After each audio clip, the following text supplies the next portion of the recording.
Today we are going to talk about contingent liabilities. So contingent means it's based on something happening in the future.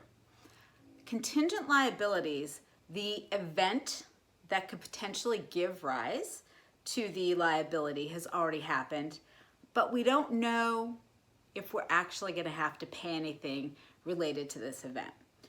The most common contingent liability out there is lawsuits. Okay, so if we have a business and someone slips and falls, that event's already happened, and the question is, are we going to have to pay anything related to that? And maybe there'll be a lawsuit, maybe we'll settle, maybe the person will go away. But the important thing to remember is the event that would trigger us having to pay something has happened in the past. Someone already slipped and fell, but we don't know if we're going to have to pay anything related to it. So when determining what to do with our contingent liability, do we book a liability on our books? Do we just disclose it? Do we do nothing and wait and see? We have a set of guidelines. The first thing we're going to want to do is determine how likely is it that we're going to have to pay something. And there's three categories that we're going to group this into. It's going to be probable. We're probably going to have to pay something. That one's wrong.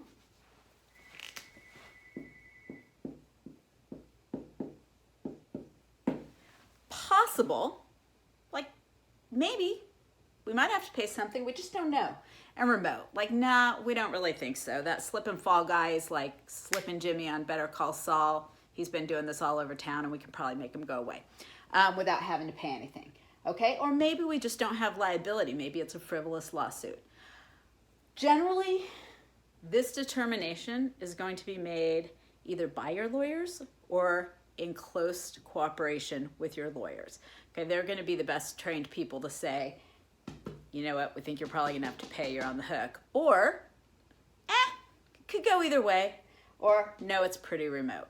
I think you'll find most lawyers like this category. It could go either way.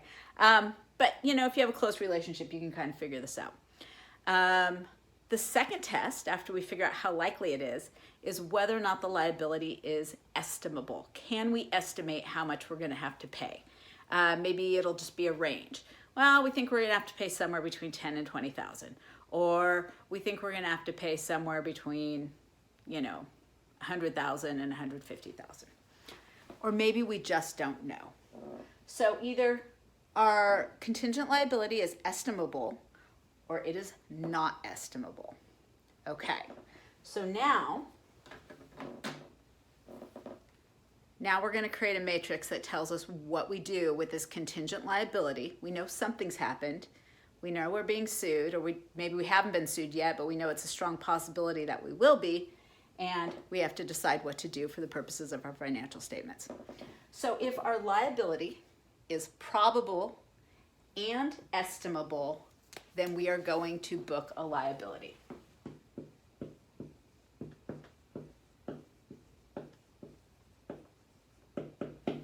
And this now becomes an estimated liability on our books. If it's probable but not estimable, we really just have no idea how much we're going to have to pay, then we're just going to disclose.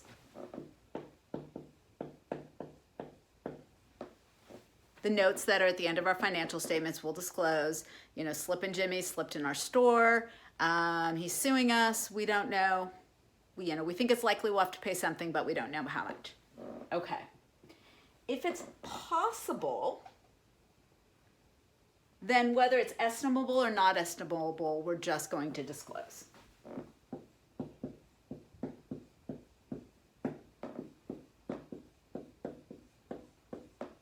So we only book a liability if it's probable and estimable. Otherwise, if it's possible, we disclose. And if it's probable but not estimable, we disclose.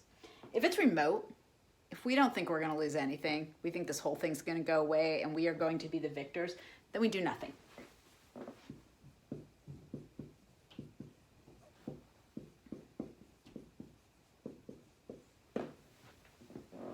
We don't disclose it. We don't book a liability. We don't even have to tell anybody about it. It's remote. If we honestly believe that we're probably not going to have to pay anything, then we just leave it be. Now we'll continue to monitor it because obviously lawsuits could change.